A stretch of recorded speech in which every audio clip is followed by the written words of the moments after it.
The gavel cracked like thunder and the courtroom air collapsed into silence as Elena Carter flinched, gripping the rail with white knuckles. The judge said, "Verdict stands." Elena stared at the floor tiles as if they might open. Michael Reeves said, "Breathe, Elena," but his voice trembled despite its warmth. David Monroe stood a step behind, steady in posture, unreadable in the eyes. Victoria Langford watched from the aisle, chin lifted, immaculate and unmoved. Elena said, "They buried her twice, first in earth, and now in paper," and the room chimed with whispered pity. A phone buzzed in the evidence clerk's pocket, eerie in the hush. Michael said, "We appeal," yet his thumb traced a nervous circle on his wrist. David said, "This is not the end," as if reciting protocol rather than hope. Elena's chest burned with the memory of Sarah Carter tapping a pen and humming off-key. Victoria said, "Some truths are too fragile for daylight, like a toast only she could enjoy." The gavel echoed again in Elena's skull, turning time to glass. She found the folded letter in her coat and did not open it. Elena said, "I will not disappear," and the trembling verdict kept ringing. Outside the courthouse the sky sagged with unspent snow, and Elena walked like she was counting steps to keep from breaking. Michael said, "We file tonight," and the words steamed into the cold like promises. David hovered near the curb, phone lit, eyes scanning for threats that might be only plans. Victoria stood beneath the portico, immaculate against the gray, and her silence felt like a verdict with better shoes. Elena said, Sarah deserved a voice, squeezing the sealed letter like a talisman that refused to open. Michael said, "We will make them listen," and he touched her elbow with care that hurt. The crowd murmured, reporters lifted lenses, and the city's noise kept a respectful distance as if bribed. David said, "Cars ready," while watching Victoria the way sailors watch reefs. Elena saw her reflection in a news van window and did not recognize the woman staring back. Victoria said, "Truth has a schedule," then turned away. The wind carried a thin hum like Sarah's old melody. Elena said, "Then I will learn its tune," and stepped into the cold. The parking garage breathed diesel and echoes, and Elena traced escape routes without thinking. Michael said, "I will draft the appeal," unlocking the sedan with fingers that shook once and then steadied. David said, "Get in the middle seat," as if geometry could stop grief. A shadow moved behind a pillar and froze when David looked up. Elena said, "I know this place by heart," remembering a night years back when Sarah's laughter bounced off concrete. Victoria's heels ticked from the elevator lobby like a metronome counting down to something. Michael said, "Ignore her," and set a file box in the trunk as if tucking in a child. David said, "We split routes home," and his jaw clicked on the word split. Elena touched the letter and imagined ash. She said, "We are not running." The elevator chimed and emptied no one. Michael said, "Then we drive slow and don't blink." David scanned mirrors and nodded once. The garage swallowed their voices and kept the taste. They stopped at a corner diner that served hot coffee and second chances. Elena said, "I used to bring Sarah here after school," and the memory threaded steam with sugar. Michael said, "Tell me everything again," opening his notebook like a chapel door. David took the booze outer edge and watched the door with a calm that felt rehearsed. The server wrote orders without asking names, as if names were heavy. Elena said, she hummed to the jukebox and tapped her pen, and the neon sign flickered on cue. Michael said, "The timeline has gaps," and his pen hovered over yesterday's lies. David said, "Gaps can be made," and his eyes did not move. Elena's coffee cooled untouched, the ritual preserved. Victoria's reflection flashed in the window glass as a car passed, or maybe it was only dread. Michael said, "We find the missing witness," and the word witness tasted like winter. Elena said, "And we ask why she left," meaning more than one woman. The jukebox sighed, and the city answered. Back in her apartment, Elena set the letter on the table and walked circles like a satellite. Michael said, "Text me when you sleep," from the hallway, voice low to avoid waking the ghosts. David said, Locks and alarms are set, and his footsteps faded down the stairwell. The radiator hissed a lullaby that Sarah once mocked. Elena said, "If I open it now, I will drown," and she pressed her palms flat to the wood. The city outside breathed sirens and soft snow. Michael texted, "Tomorrow we build," and she wanted to believe the scaffolding would hold. The phone screen dimmed to a mirror. She saw a woman who survived, and a girl who did not. Elena said, "I will learn the tune," repeating the promise to the dark. The letter waited like a door without a handle. Somewhere, a neighbor laughed at a sitcom cue. Elena whispered, "Not tonight, Sarah," and turned off the light. The verdict echoed once more, then settled to a cold hum. Morning found Elena Carter walking the riverside, where winter light turned water to pewter. Michael Reeves said, "Start where it hurts least," and his breath trailed like a ribbon in the cold. Elena touched the railing and counted bolts as if each were a year lost. She said, "Sarah stood here the last spring," and the current answered with a dull hiss. Michael said, "Tell me the day again," and his voice stayed gentle but would not yield. Elena described the hum, the pen taps, the vanished hour that police called adrift. She said, "They wrote her into a caution," and the phrase cut her lips with frost. Michael said, "We write her back into a person," and a gull skimmed close like an underline. Elena held the sealed letter inside her coat, and felt its small heat. She said, "I kept it closed so the past would not breathe out." Michael said, "Open it when you own the moment." The river moved, and did not judge. Elena said, "Then we start with the truth. I can stand and face the wind." They sat in a quiet legal clinic where files leaned like tired soldiers.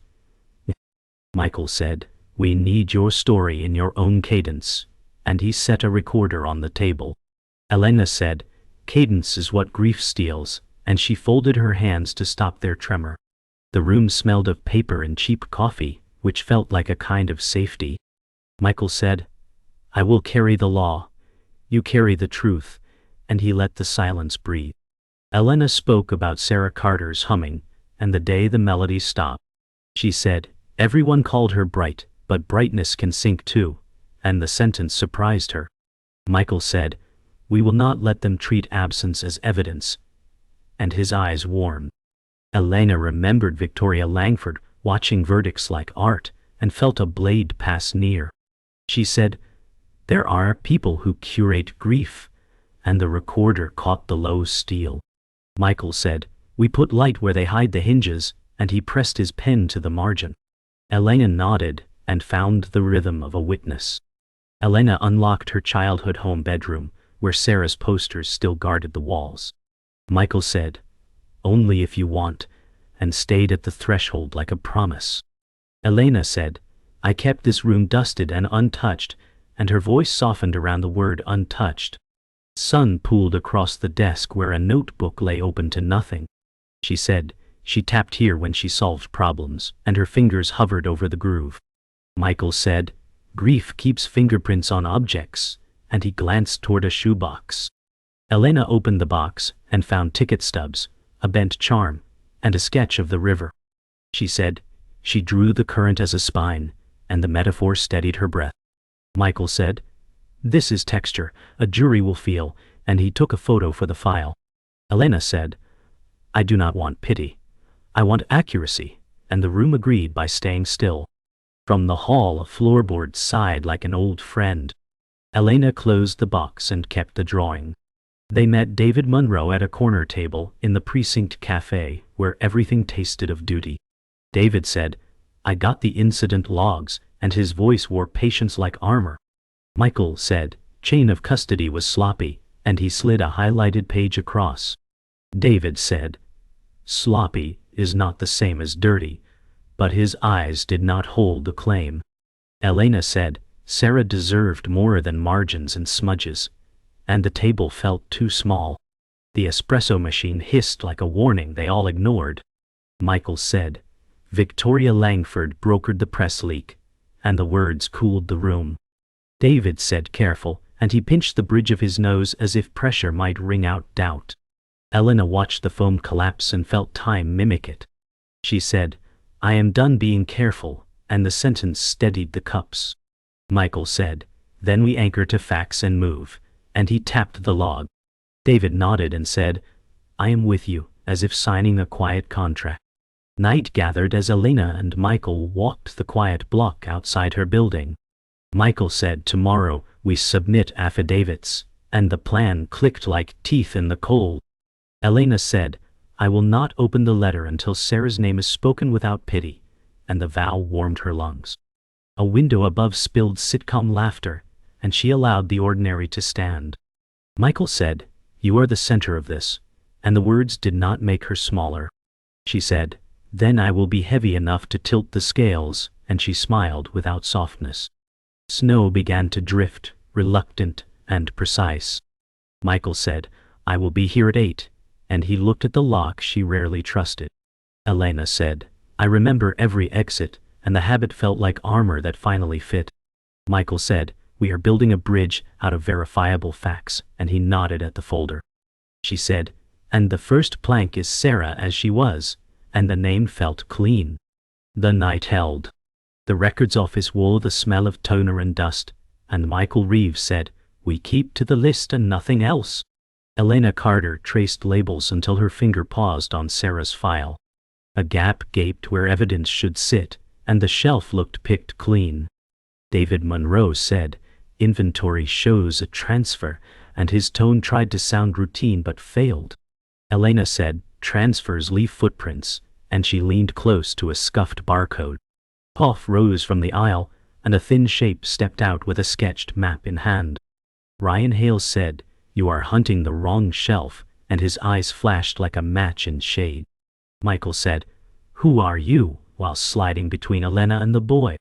Ryan said, someone who listened to vents and kept receipts, and he tapped the map.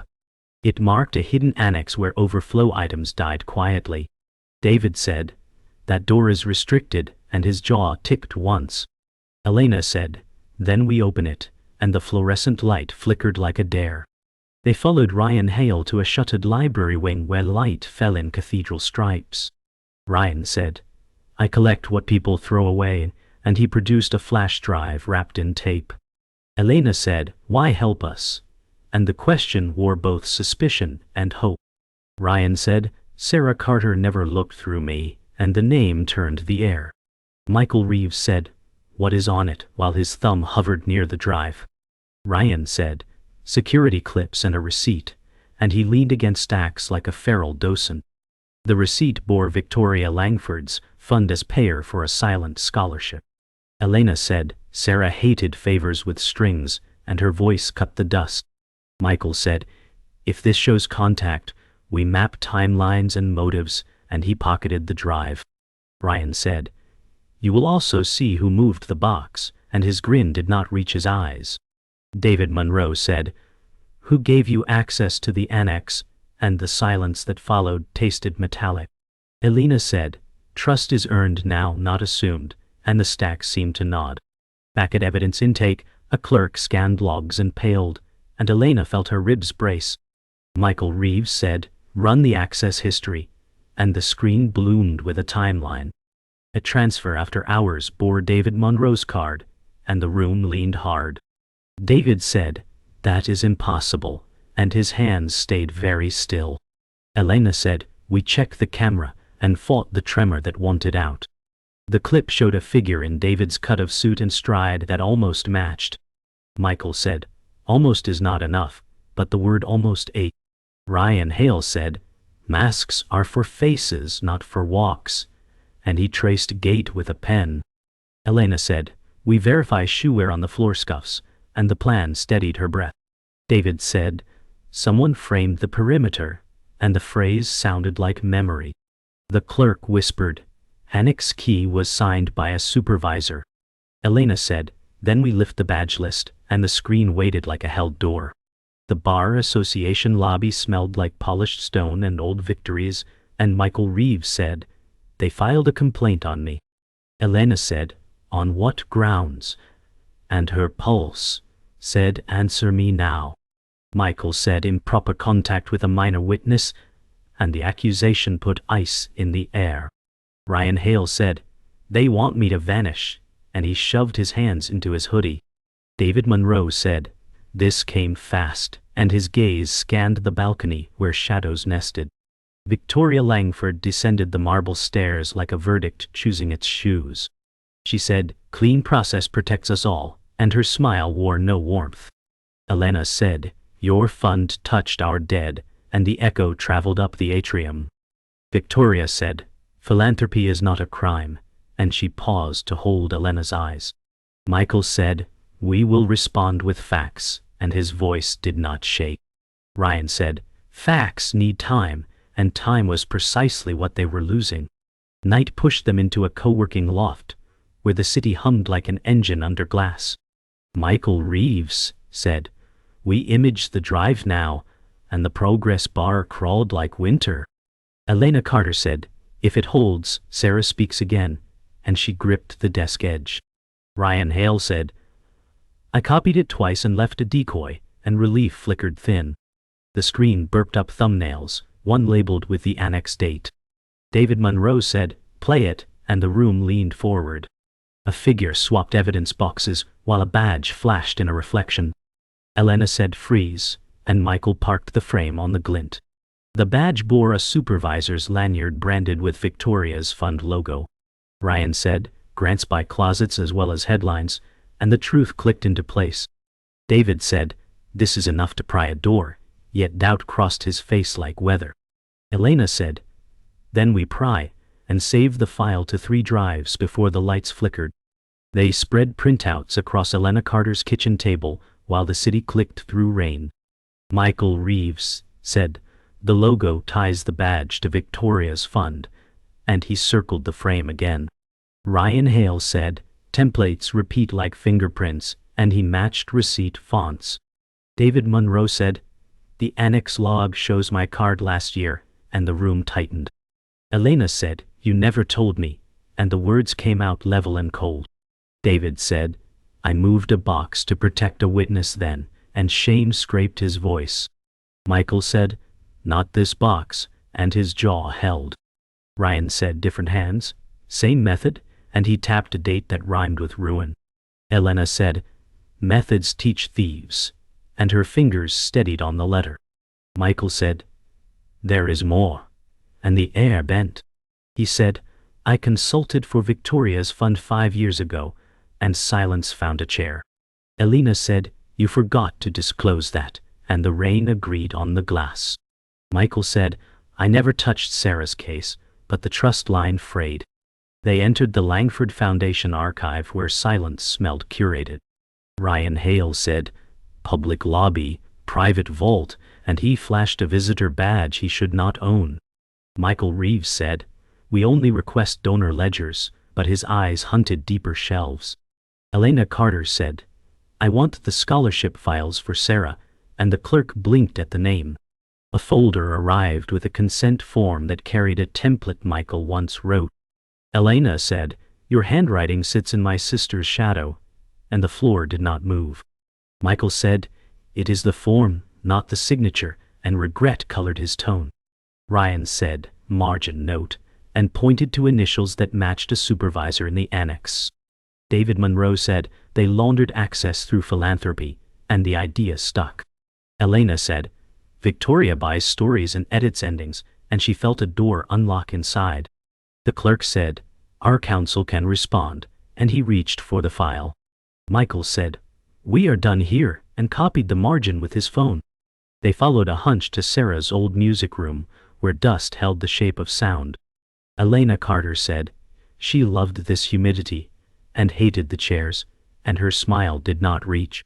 Ryan Hale said, "Empty spaces talk," and he pressed an ear to the vent. Michael Reeves said, "Check the piano bench," and found a phone taped under the lid.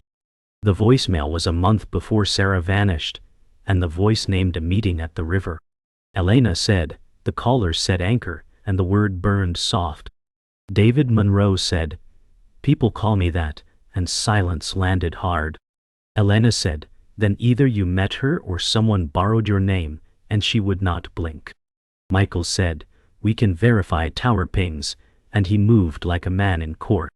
Ryan said, "There is a second file," and the second file carried a whistle and static. The whisper said, "Trust is rented," and the room finally breathed. Elena pocketed the phone and chose not to shake. They called David Monroe to the parking deck's top level, where wind combed the concrete. David said, "I am here because I said I was with you," and he kept his hands open. Elena Carter said, "Did you meet Sarah at the river?" And the question left no flourishes. David said, "No," and the word was plain. He said, "I once shifted logs to protect a kid," and his eyes held wind. Michael Reeves said, "Your old fix taught someone how to hide," and the truth scraped. Ryan Hale said, "Anchor is a role, not a name," and he kicked a bolt across grit. David said, "I did sign the annex key years back," and shame moved through his shoulders. He said, "The supervisor owes Victoria favors," and the puzzle clicked. Elena said, "Give me something clean," and her breath steadied. David said, "A safe deposit box Sarah rented with a pseudonym," and he slid a code. Elena said, "If you are with us, stand still," and David did not move as the city roared below. The bank vault hummed like a heart someone else owned, and Elena Carter signed for a box under the alias. Michael Reeves said, "We opened together," and the metal slid with a careful sigh. Inside lay a small USB and a note in Sarah's round hand. Elena said, "Not the letter I carry," and the world tilted. Ryan Hale said, "Decoys protect the message," and he held the drive to the light. The note read, "Keep this until he asks for the river," and Elena felt time full. Michael said, "Who is he?" and the question pointed at more than one man.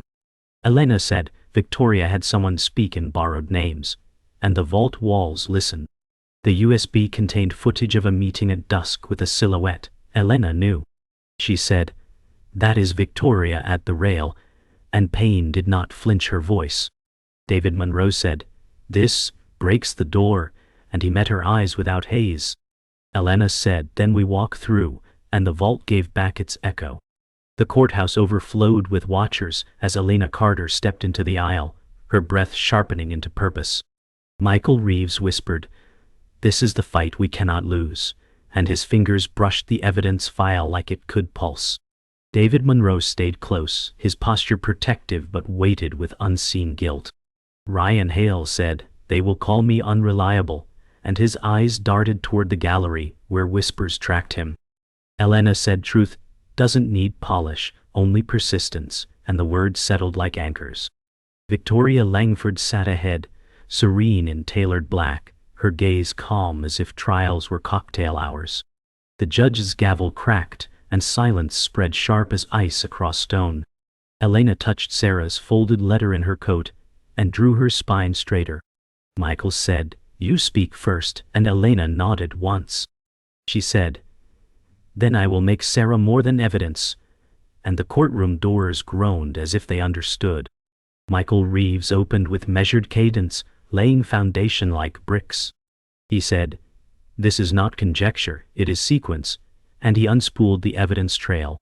Elena Carter studied Victoria Langford's, still hands folded like prayer. Ryan Hale shifted and said, "They don't want my voice, but they cannot erase it," and his whisper steadied him. David Monroe scanned the jury box and saw eyes weighing loyalties. Elena said, "Every silence Sarah left is now filled with facts," and she wrote each word on her palm as reminder. Victoria smiled faintly when Michael projected the annex footage, her reflection captured in glass. The jurors leaned, notebooks filled with arrows. Michael said, "This is the architecture of manipulation," and his tone grew iron. Elena whispered, "Sarah, they hear you now," and her chest burned steady. Victoria's gaze never broke, but her stillness cracked into focus.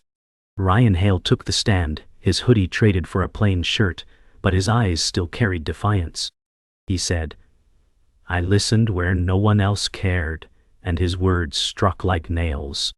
Elena Carter watched his hands fidget, but never fold. Michael Reeves said, "Describe the events, describe what you heard," guiding him steady. Ryan said, "Voices trading favors for files," and he tapped his thigh like a metronome. The jury scribbled, one member biting a lip. Victoria Langford said, "Objection, speculative," and her voice was velvet sharpened.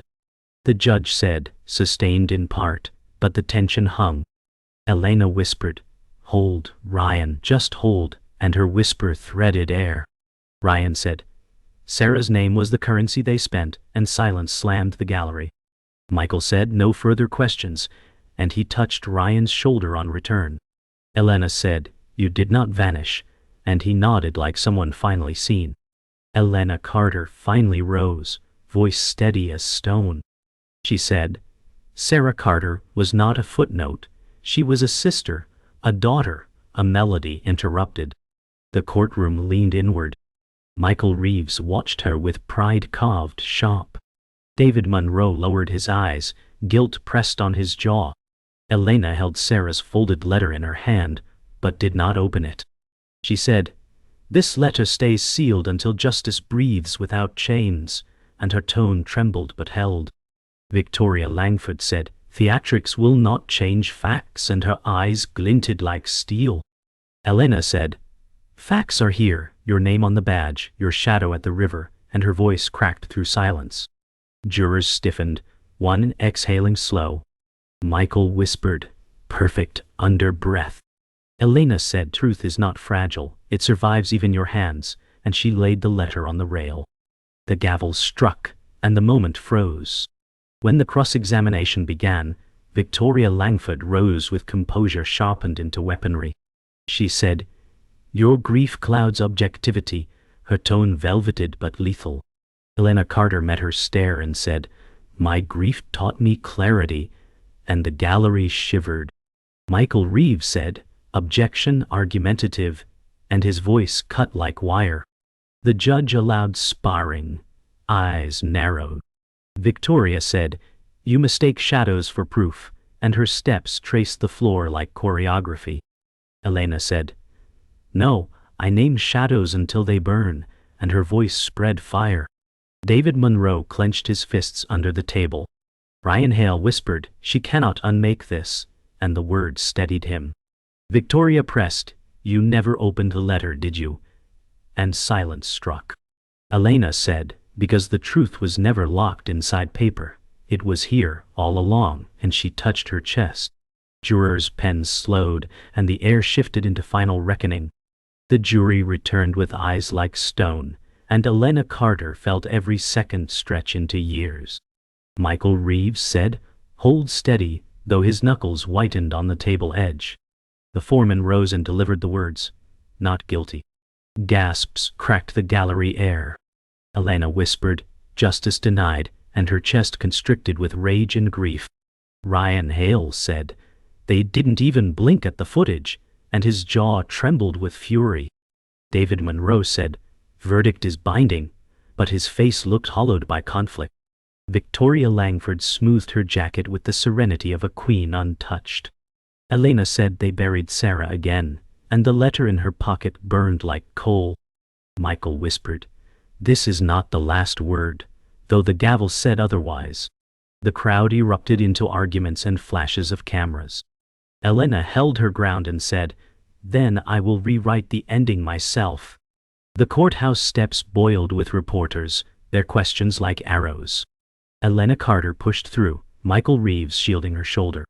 A voice shouted, "What will you do now?" And Elena said, "Survive, then fight again." Ryan Hale snapped, "They erased her for convenience," and his words were caught by a dozen microphones. David Monroe said, "No comments," but his warning tone was swallowed by the storm. Victoria Langford descended calmly, offering a statement about respect for the system. Elena said, "Respect ends when truth is strangled," and the crowd surged closer. Cameras flashed like lightning, painting faces in harsh contrast. Michael whispered, "We need the car," and guided Elena through the chaos. Ryan said, "They will not remember unless we make them," and he held her sleeve like proof. Elena said, "Then we etch Sarah's name into their silence," and she stepped into the blizzard of lights. That night, Elena Carter sat at her kitchen table, the sealed letter before her. Michael Reeves said, "You don't need to open it tonight," but his voice trembled with exhaustion. Elena said, "I promised Sarah I'd wait until justice was real," and her hands hovered above paper. Ryan Hale said, "Maybe justice isn't delivered by courts," and his tone was bitter but alive. David Monroe stood by the window, his profile cut by neon. He said, "The law bends under weight," and guilt strained his voice. Elena whispered, "Sarah, I carried you here, but they would not see you," and the lamp haloed the letter in gold. Michael said, "We still have the files," though his tone was fraying. Elena said, "Truth is not evidence, it is memory carried forward," and she slid the letter back into her coat. Ryan muttered, "Then tomorrow we carve," and David closed his eyes against the neon. They met in a deserted diner after midnight, the jukebox humming low static. Michael Reeves said, "There's still appeal routes," but doubt chewed his tone. Ryan Hale said, "Appeals die slow, truth dies faster," and he sketched names on a napkin. Elena Carter said, "We don't beg the system that betrayed us," and her voice steadied like steel. David Monroe said, "I can leak logs to a journalist," his jaw hard as if sealing a pact. Michael said, "It risks sanctions," but his eyes betrayed agreement. Elena said, "Risk is already our currency," and she pushed the folder across the table. The snow outside pressed against glass like a watchful witness. Ryan said, "Then we burn them with their own shadows," and his grin cracked his mask. Elena whispered, "Sarah, this is the song you left us," and silence bound them. Michael finally said, "Then tomorrow we ignite." At dawn, Elena Carter stood by the river where the city exhaled mist. Michael Reeves said, "When we move, there is no going back," and his eyes carried both warning and faith. Ryan Hale crouched on the rail, restless, scanning fog. David Monroe said, "I leaked the logs," and his shoulders seemed lighter for confession. Elena whispered, "Sarah, today your name is louder than verdicts," and the letter pressed against her chest. Michael said, "The story runs in hours," his phone buzzing with confirmations. Ryan said, "Let them taste what we carried," and his laughter was sharp as glass. Elena said, "Then we start again, not with justice, but with truth unchained," and her breath rose into mist. The river hummed its steady hymn. Together they stood in silence, four shadows against pale water, waiting for the city to wake, and hear Sarah's echo. Elena Carter woke to sirens echoing through dawn, headlines already spilling across phones. Michael Reeves said the leaks landed, his tone half triumph, half dread. Ryan Hale said, "They cannot bury it again," his grin sharp in the glow. David Monroe sat heavy, saying, "We burned every bridge," and silence thickened. Elena touched Sarah's letter and whispered, "I only kept what mattered." The news anchor's voice called Victoria Langford's name, linking philanthropy with fraud. Elena said, "At last she answers," and her chest filled with quiet fire. Michael said, "The courts will scramble now," while exhaustion softened his face. Ryan tapped the window and said, "Listen, the city hums different." Elena looked at the morning sky, pale and raw, and said, "Sarah sings through their anger." David whispered, "But truth never ends clean," and the room felt smaller. Elena said, "Neither do songs," and folded her coat for the war. The courthouse plaza filled with protesters chanting Sarah's name, their voices woven into banners. Elena Carter said, "She belongs to them now," and tears blurred her vision. Michael Reeves said, "Evidence is public, momentum is louder," and his tone struck iron. Ryan Hale said, "I never thought my drawings would end up on their posters," and pride edged his voice. David Monroe said, "Crowds shift like tides," but he stood closer than before. Elena whispered, "Sarah, you are not lost anymore," and the chant grew thicker. Reporters circled, microphones shoved forward, questions flying like arrows. Elena raised her palm and said, "Justice failed, but truth breathes," and the words anchored the crowd. Victoria Langford appeared on a giant screen behind the plaza, her denial aired live. Elena said, "Screens can lie, but voices do not," and the plaza thundered her name again. They gathered that night in the river park where Sarah once hummed, the air frosted with silence. Elena Carter said, "The world knows now, but I still don't know peace," and her words drifted. Michael Reeves said, "Peace is not ours to command," his gaze lowered. Ryan Hale said, "Peace is a trick, fight is the song," and he kicked a stone into the water. David Monroe said, "You've carried a weight none of us could lift," and his tone was brittle. Elena pulled the letter from her coat, edges soft with years. She whispered, "Sarah, I'm ready," and unfolded the paper. The words inside were short. "Live for both of us." Elena trembled, saying, "She never asked for vengeance, only life." Michael touched her shoulder, whispering, "Then you give her that." Ryan said, "Songs don't end. They echo," and the river agreed in ripples. Morning lit the diner where they regrouped, coffee steaming in chipped cups. Elena Carter said, "I opened a letter," and silence tightened. Michael Reeves said, "What did she ask?" though his voice was reverent. Elena said, "She asked me to live, not to fight," and the weight of it broke her chest open. Ryan Hale muttered, "Living is harder," and his eyes traced the jukebox lights. David Monroe said, "Then this fight becomes memory, not anchor," and the line steadied. Elena said, "I carried her shadow for years, but now she walks beside me," and the words felt like release. Michael said, "We honor her by building forward," his tone warm again. Ryan said, "Forward is uncharted," but his lips curved faintly. Elena raised her mug and whispered, "To Sarah, to memory, to life," and they drank in unison. Outside, snow melted under sun. At twilight, Elena Carter walked alone to the riverside where Sarah once vanished, the city hum low behind her. She said, "You asked me to live, so I will," her breath steady. The folded letter rested back in her pocket, now lighter. Michael Reeves' voice lingered in memory, "Build forward," while Ryan Hale's words echoed, "Songs don't end." David Monroe's warning whispered, "Truth never ends clean," but Elena carried it all without breaking. She traced the railing bolts again, each one now a step toward future. A single gull soared, and the river shivered under dusk. Elena whispered, "Sarah, you are not gone, you are everywhere," and her eyes brimmed without breaking. The city lights blinked awake, one by one, like candles lit for her. Elena said, "I will not vanish," and turned back toward the living world, leaving the river singing.